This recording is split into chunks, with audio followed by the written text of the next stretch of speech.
माता कैकेयी अपने कक्ष में अकेली बैठी थीं। उनकी आंखों में आंसू नहीं थे, पर दृष्टि में एक ऐसा बोझ था जो वर्षों से उनके हृदय में दबा पड़ा था। वह बोझ आज फूटने को था। द्वार पर धीमे चरणों की आहट हुई और फिर एक आवाज आई, माता। माता कैकेयी ने सिर उठाया। सामने माता सीता खड़ी थीं।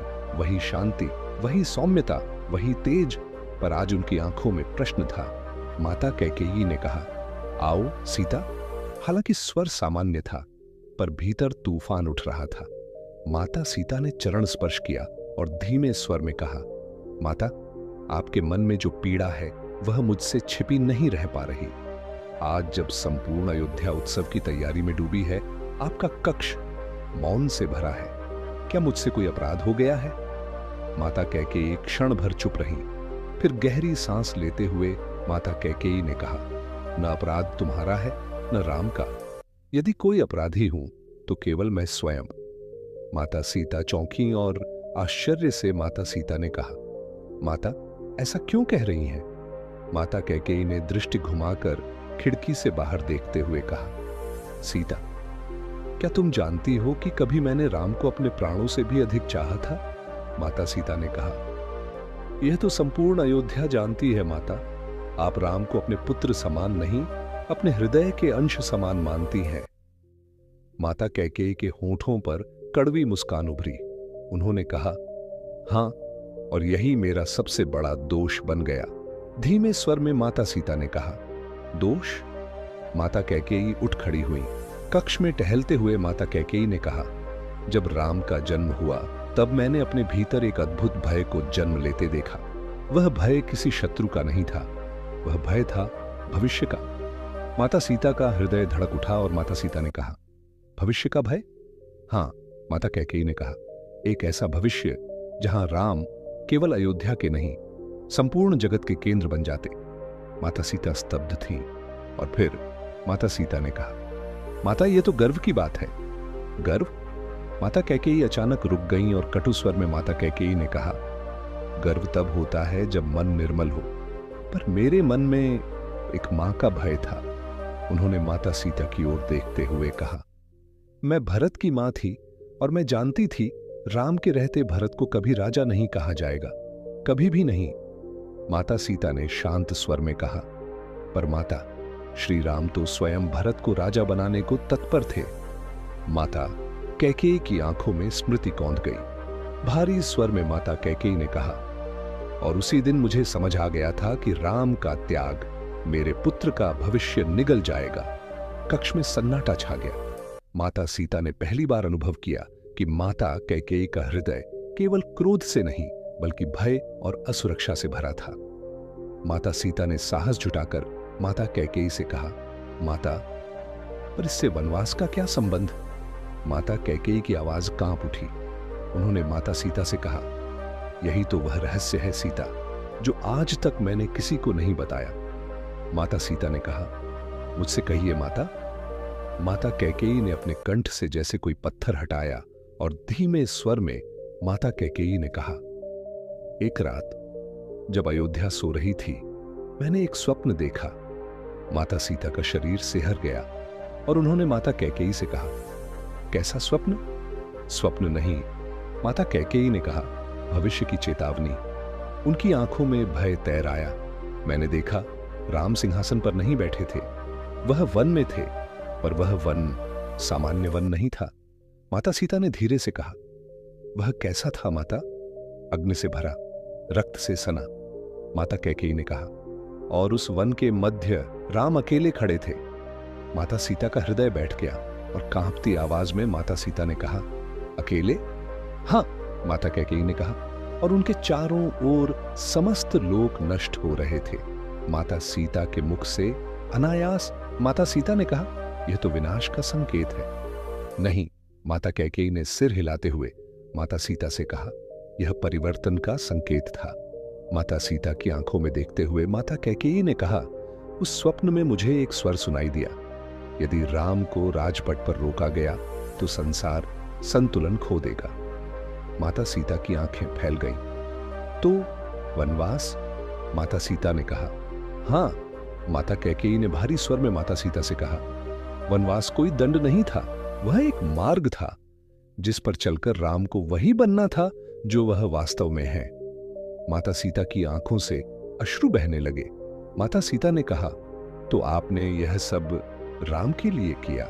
माता कैकेयी ने पीड़ा से आंखें मूंद ली और फिर माता कैकेयी ने कहा, और भरत के लिए और स्वयं अपने अपराध बोध के लिए। माता सीता ने कांपती आवाज में माता कैकेयी से कहा, और मुझसे मिलने पर आपने कौन सा सच कहा माता? माता कैकेयी ने माता सीता के हाथ पकड़ते हुए कहा, मैंने तुमसे यह नहीं कहा कि राम को वन जाना चाहिए। मैंने तुमसे यह कहा था कि यदि तुम राम के साथ न गई तो यह वनवास अधूरा रह जाएगा। माता सीता सन्न रह गईं। क्योंकि माता कैकेयी ने आंसुओं के साथ माता कैकेयी ने कहा, राम का धर्म अकेले पूरा नहीं होता सीता, उसे शक्ति चाहिए और वह शक्ति तुम हो। कक्ष में मौन छा गया, पर उस मौन में एक ऐसा सत्य गूंज रहा था जो इतिहास में कभी लिखा नहीं गया। कक्ष में फैला मौन भारी था। सीता का हृदय जैसे किसी अदृश्य बोझ से दब गया था। सीता ने कांपती हुई आवाज में ने कहा, माता, यदि यह सब सत्य है तो आपने राम को स्वयं यह सच क्यों नहीं बताया? कैकेयी की दृष्टि झुक गई, उनकी उंगलियां आपस में उलझ गई। कैकेयी ने गहरी सांस लेते हुए ने कहा, क्योंकि कुछ सत्य ऐसे होते हैं सीता, जो कह दिए जाए तो मार्ग बदल जाते हैं। सीता ने एक कदम आगे बढ़कर ने कहा, पर माता, राम तो सत्य के मार्ग पर ही चलते हैं। कैकेयी के मुख से एक पीड़ा भरी हंसी निकली। कैकेयी ने कहा, और यही कारण है कि मैं उन्हें यह नहीं बता सकी। यदि राम जान जाते कि यह वनवास भविष्य की मांग है तो वह इसे अपना कर्तव्य नहीं, अपनी योजना बना लेते। सीता स्तब्ध रह गई। आप चाहती थीं कि राम इसे त्याग समझें।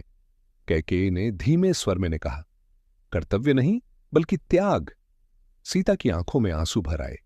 सीता ने कहा, तो क्या आपने स्वयं को कलंकित करने का निर्णय लिया? कैकेयी ने आंखें मूंद ली।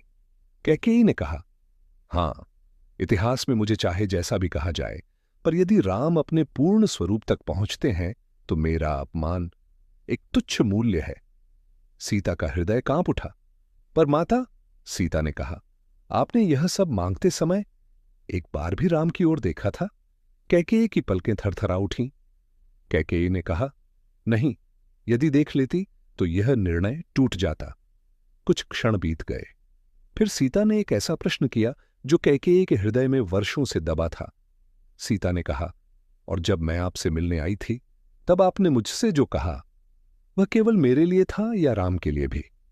कैकेयी ने सीता की ओर देखा। उनकी आंखों में एक विचित्र तेज था। कैकेयी ने कहा, वह सत्य केवल तुम्हारे लिए था सीता, क्योंकि उस वनवास में सबसे कठिन यात्रा तुम्हारी होने वाली थी। सीता ने धीमे स्वर में ने कहा, कठिन क्यों? कैकेयी ने कहा, क्योंकि राम वन में भी राम रहेंगे, लक्ष्मण वहां भी शस्त्र होंगे, पर तुम वहां भी केवल पत्नी नहीं रहोगी। सीता ने प्रश्नवाचक दृष्टि से देखा। कैकेयी ने कहा, तुम वहां परीक्षा बनोगी। तुम्हारा धैर्य, तुम्हारा निर्णय, तुम्हारा मौन, सब इतिहास गढ़ेगा। सीता की आंखों से आंसू बह निकले। सीता ने कहा, तो आपने मुझे यह कहकर नहीं भेजा कि मैं राम के साथ जाऊं, आपने मुझे यह कहकर भेजा कि मैं स्वयं को जान सकूं। कैकेयी ने धीरे से सिर हिलाया। कैकेयी ने कहा, और यही वह सच था जो मैं राम से कभी नहीं कह सकी। उसी क्षण बाहर शंखनाद हुआ, राज्याभिषेक की तैयारी का संकेत। कैकेयी ने खिड़की की ओर देखा और धीमे स्वर में ने कहा, आज अयोध्या हंसेगी और कल मुझे कोसेगी, पर जिस दिन राम संपूर्ण जगत के राम बनेंगे उस दिन कोई यह नहीं पूछेगा कि उन्हें वन क्यों भेजा गया था। सीता ने हाथ जोड़कर ने कहा, माता, आपका यह सत्य मैं अपने हृदय में रखूंगी। कैकेयी ने कहा, और यही पर्याप्त है। कक्ष के द्वार पर पहुंचकर सीता एक पल रुकी। सीता ने कहा, माता, इतिहास आपको चाहे जैसा माने, पर आज से मेरे लिए आप केवल अपराधी नहीं बल्कि त्याग की मूर्ति हैं। कैकेयी ने उत्तर नहीं दिया, केवल आंखें बंद कर लीं, क्योंकि कुछ सत्य उत्तर नहीं मांगते, केवल सहन किए जाते हैं। माता सीता ने कहा, माता, क्या यह निर्णय आपने विवश होकर लिया है? माता कैकेयी ने सीता की ओर देखा। वह दृष्टि अपराध से भरी थी। माता कैकेयी ने कहा, हां सीता, और नहीं भी? माता सीता एक कदम आगे बढ़ी। माता सीता ने कहा, आपने राम को वन इसलिए नहीं भेजा कि आप कठोर हैं, आपने भेजा क्योंकि आप दूरदर्शी हैं। माता कैकेयी चौंक गईं। माता कैकेयी ने कहा, तुम सब जानती हो? माता सीता ने कहा, हां माता, और मैं यह भी जानती हूं कि इस निर्णय की सबसे बड़ी पीड़ा आपके हिस्से आई है। माता कैकेयी की